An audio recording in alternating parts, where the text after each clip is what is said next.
Hi guys, this is gsrome.com and I'm here with a gaming phone. It's called the POCO F4 GT and we're dealing here with probably the cheapest Snapdragon 8 Gen 1 handset right now. It's around $600, maybe even less in some countries. So, a gaming phone which stands out through these triggers, which once detached from here, you can actually feel them like real buttons for gaming, not just capacitive or touch areas. And when you're done gaming, you just pull this and they become flush with the body of the device. So, a gaming phone which has some pretty solid specs, starting from the Snapdragon 8 Gen 1, going to the LPDDR5 RAM and to the UFS 3.1 storage. And I would say a rather well-built machine. Speaking of which, let's talk about the design. Now, compared to other gaming phones out there, this one doesn't have all those extra and cool lighting, except for the fact it does this area here, this triangle here and this one here, can light up when the phone is charging, when you receive a notification or when you're receiving a call. So there you have it. There's also the lightning strike shaped flash here on the camera. Now, aside from that, in spite of this looking like metal, it's actually glass. We have an aluminum frame here which is flat and helps with the grip, and there's glass at the front with Gorilla Glass Victus protection. Now the phone measures 8.5mm in thickness and weighs 210 grams, which by gaming phone standards it's quite compact, I would say. It feels pretty light in my hand and quite comfy to use, although it's more of a horizontal affair rather than a vertical one, and you can clearly see why. Notice the nice sounds which the buttons make when you detach them, when you fire them up. It's a pretty comfy experience. The flat frame also helps. Now we got the plastic screen protection from the factory, and the color hues of the phone are stealth black. There's also a special night silver and cyber yellow. Well built, without an IP rating, but there's a seal around the SIM tray, so there you have it. Now we're done with the design. I'm pretty happy with it, especially because it's more low-key than other gaming phones. It's time to talk about the screen. What you're seeing here is a AMOLED 6.67 inches in diagonal, and the resolution is Full HD Plus 2400 over 1080 pixels. It's got a 120Hz refresh rate, HDR10 Plus support, and it shows 1 billion colors. Now, we have a video prepared here for you, our typical test clip, and let's see how it feels the screen.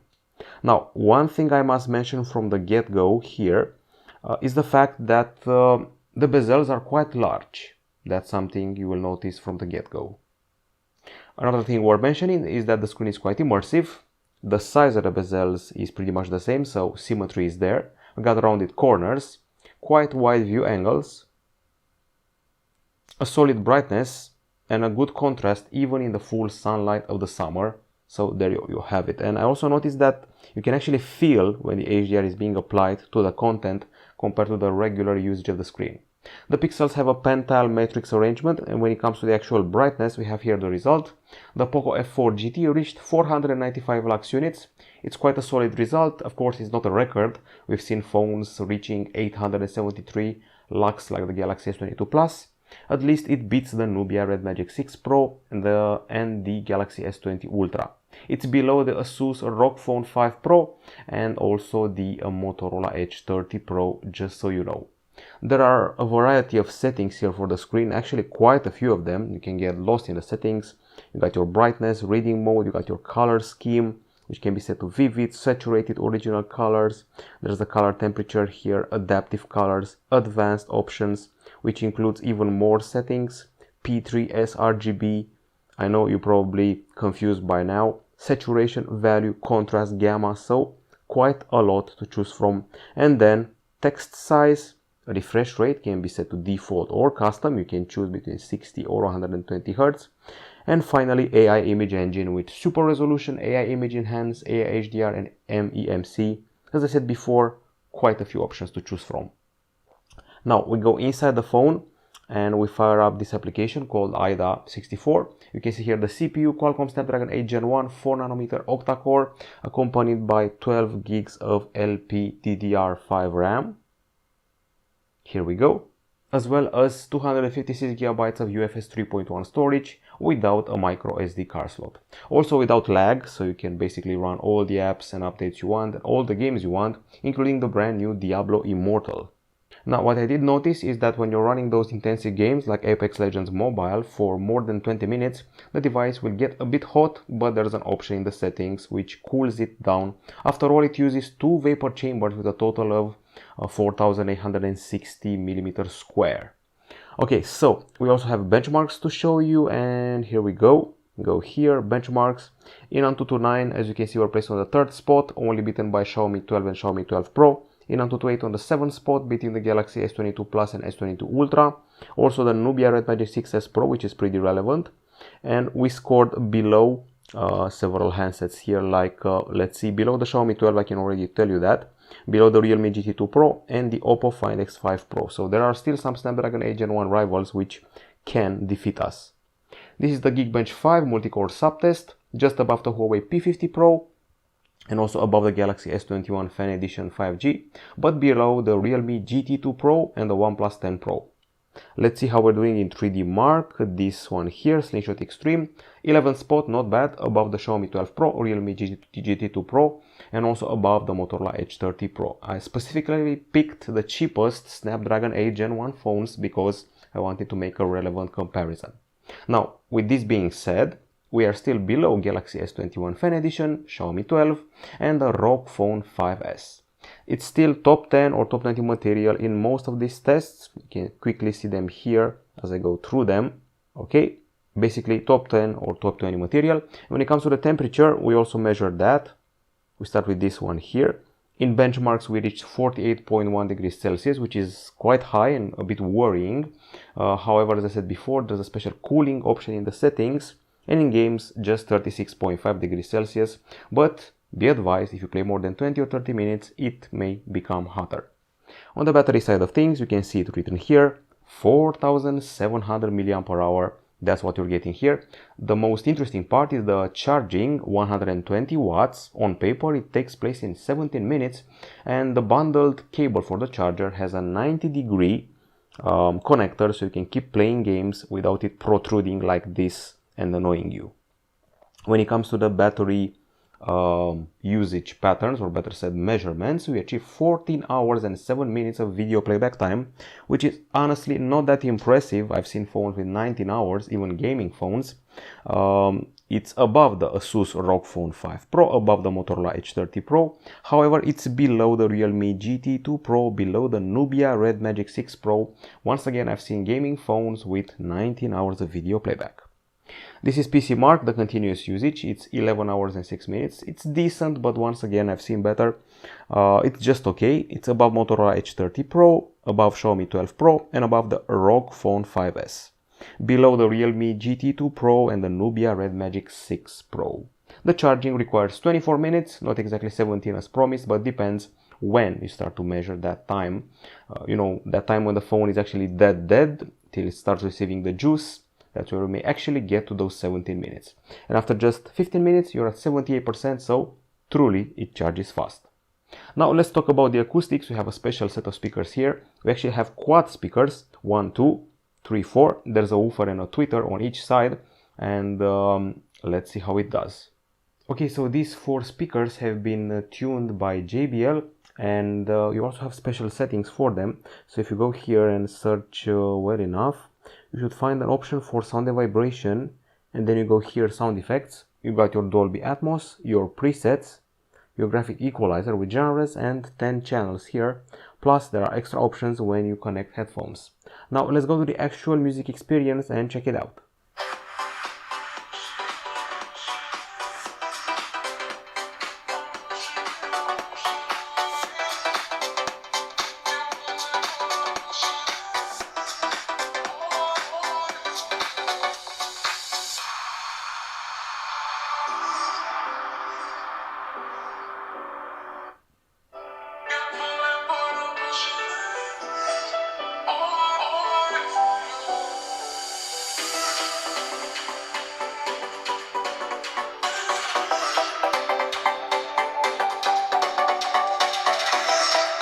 Okay, so I'm pretty impressed by these speakers. They're quite loud.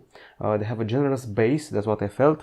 The high notes weren't as impressive, there's zero distortion here, and you can really enjoy the voices of the people singing. I listened to the new Post Malone album and was quite impressed by his tremolo or vibrato or how they call it. Anyway, pleasantly impressed, and we also have some tests to show the prowess of the speakers. So we go here, tests, and these are the decibel meter tests with an acoustic sample. 86.4 decibels with the speaker at the bottom and 86.2 decibels at the top. Pretty good equalization of the two speakers. With these results, we are able to surpass the Asus ROG Phone 5 Pro and also the Nubia Red Magic 6S Pro. We're still below the Motorola H30 Pro and below the Nubia Red Magic 5G. When it comes to gaming, we're at 97 decibels, expected a bit higher here. Well, we surpassed the OnePlus 10 Pro and Galaxy S22 Ultra, but we stayed below the Xiaomi 12 Pro and the Motorola H30 Pro. Now, speaking of the cameras, we start with the front one. It's a 20 megapixel shooter with Full HD 60 frames per second video capture and f2.4 aperture, where at the back side there's a triple camera setup with this lightning shaped flash. It includes a 64 megapixel main shooter, 8 megapixel ultra wide cam and 2 megapixel macro cam. There's a dual LED flash as I mentioned before and 4K 60 frames per second capture plus a very large amount of options which you probably also find on most Xiaomi phones. You can see them all here. Starting with vlog, going to movie effects, clone, dual video, slow motion, night, and you also have video here and a pro mode for both photo and videos. Now it's time to have a look at the gallery. I won't insist too much on this aspect because, as you know, gaming phones are known particularly for their strong camera suits. One thing I noticed from the get-go is the fact that the colors are very intense, particularly the greens, and even more so on the ultra-wide camera, which honestly feels a bit mid-range. The zoom is nothing to write home about because we're lacking a telephoto camera, but what I truly enjoyed were the close-ups, flowers and objects, pretty nice colors, and some solid selfies. I would say that we have enough details. You can see the pores of the skin, the texture of the beard and the facial expression. They're quite fine for me. And the separation during the bokehs was well applied, as you can see here. Not one shot has been missed, so far selfies and close-ups are the best. We have even more here. Let's see them. Even more roses. Lots of details and a very solid focus. You can even see there's an insect here on the rose, a particularly creepy insect, but you can definitely see it. We also have more close-ups of objects like this one here. Impressive amount of detail, that's for sure. And another thing I love here is the red hue. So the red is particularly well rendered by this camera, and also the blues were quite fine for me, except for the vegetation where the greens aren't as well represented as they were here. Some more colorful objects, lots of detail, the image is pretty crisp, but as you can see, the grass behind is not a very realistic green. So all in all, I can easily compare this set of cameras to the ones on the ROG Phone 5 and ROG Phone 5S and the Nubias from last year, so we got a nice plaything here, except for the vegetation. That's the only drawback I can see, and of course the quality of the shots taken with the ultra-wide camera. They're a bit more washed out and feel a bit mid-range. These have been the daytime shots. Let's see the low-light ones. This is it. They definitely here a mid-range feeling for sure, particularly when you apply the ultra-wide camera. Some of the shots feel unnecessarily bright, and I'm guessing that those are the ones where we actually went ahead and used the night mode. In general, things are fine, but if you're only judging this by a high mid-range standard, this is a mist shot with ultra-wide, very much darkness and noise, and enlarged halos for the lights. This is probably a night mode shot. You can see here the decent size of the lights, and here you can see a bunch of other shots as well. Poor ultra-wide shot, and I would say that the quantity of light is modest, but it gets much higher and more impressive when you activate the night mode. So all in all, high mid-range behavior. The overall camera experience, when you're talking about day and nighttime, reminded me of the Xiaomi 11T. That's the level we're at photo-wise. Now it's time to discuss the videos taken with these cameras. Now, as far as the videos are concerned, we have an app here, this player. So let's see what we're dealing with. We have 13 videos. Let's start with the most relevant ones. This is the first stabilization test. We're descending stairs, and I have to say it's not bad. There will be a bit of trepidation and vibration with each stair descended, but overall not the worst stabilization I've seen on a phone that doesn't exactly want to be any sort of camera phone. So this is test number 1. This is the focus test, focusing on an object which is close up and the landscape behind it, alternating the focus points, and I'm very happy with the result. What I'm not happy with is the color calibration. As you can see, the colors are way too vivid, they pop up too much. It's not just the fault of the AMOLED, that's how the camera perceives them, as extra bright and extra vivid, too much. I would say they're too vivid for their own good.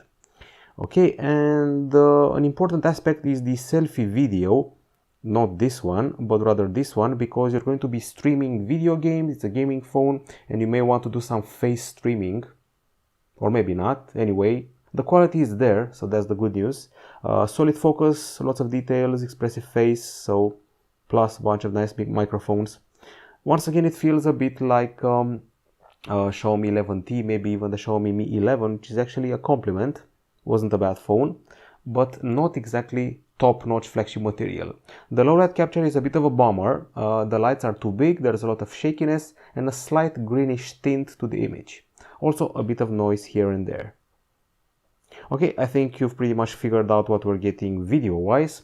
Now, as far as the connectivity is concerned, this device provides you with all the goods, well, except for USB-C 3.1 or 3.0. It has USB-C 2.0, it has 5G and Wi-Fi 6, Bluetooth 5.2, GPS, GLONASS, BDS, Galileo and QZSS. The good news, there's an infrared emitter here, so you can control your TV set and air conditioner and all that. The calls were pretty loud and clear, and we also did a bunch of speed tests.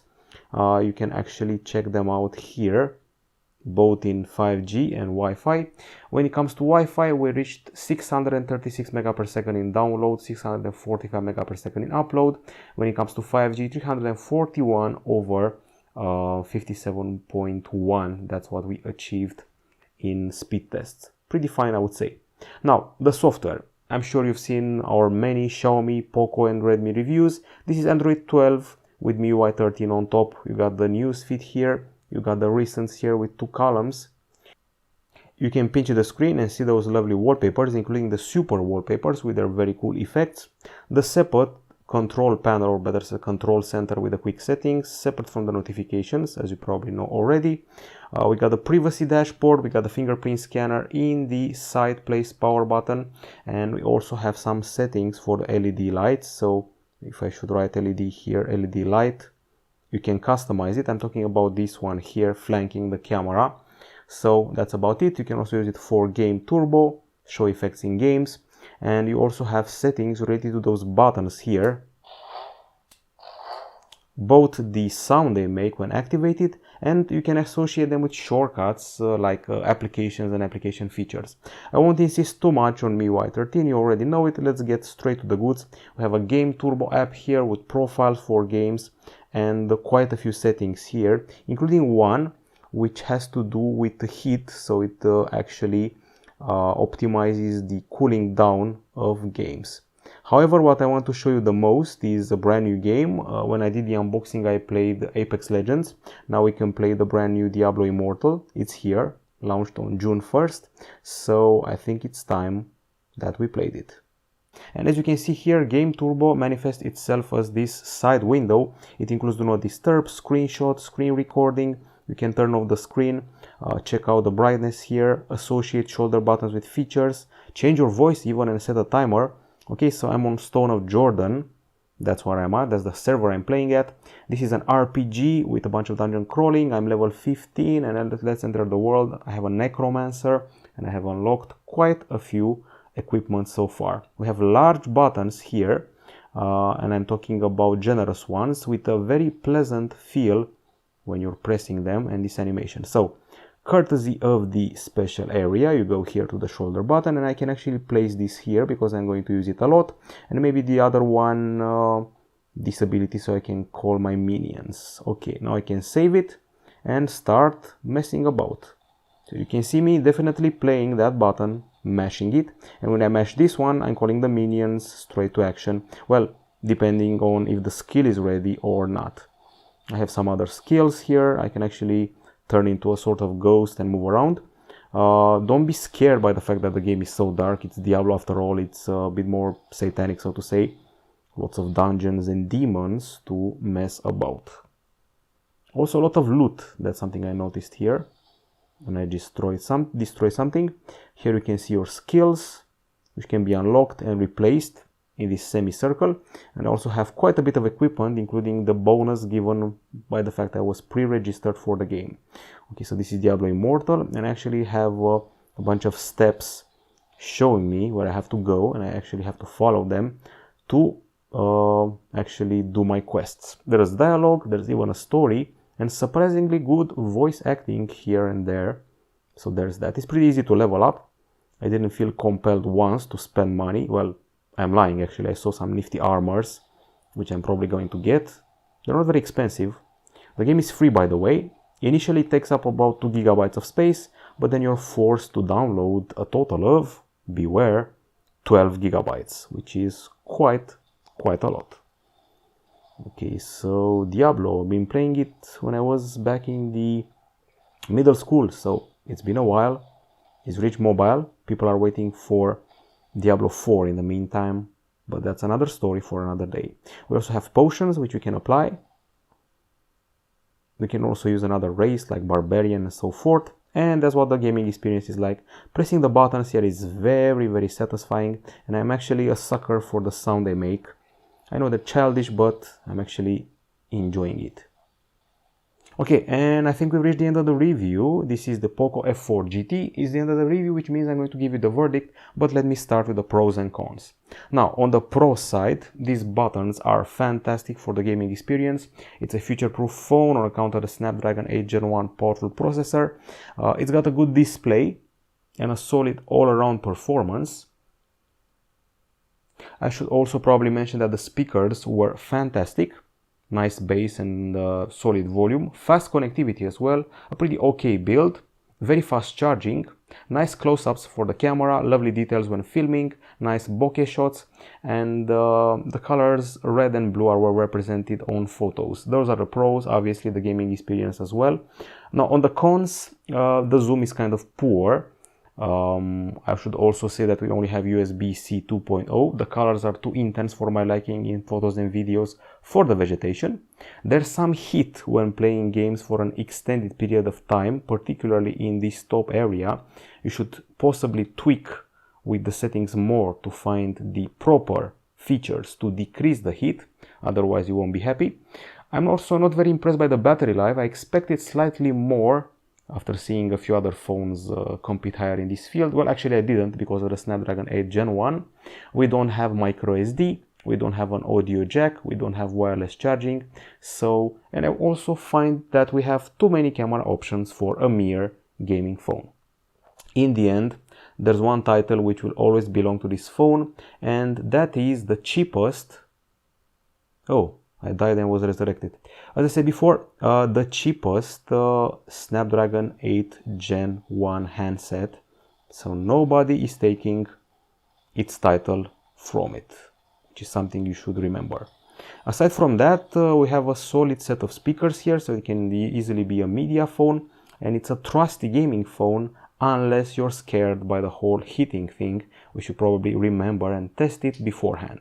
If you're playing in bouts of 20-30 minutes, there's no problem for you, but if you're usually the kind of gamer to play 2 or 3 hours, you may be bothered by the heat.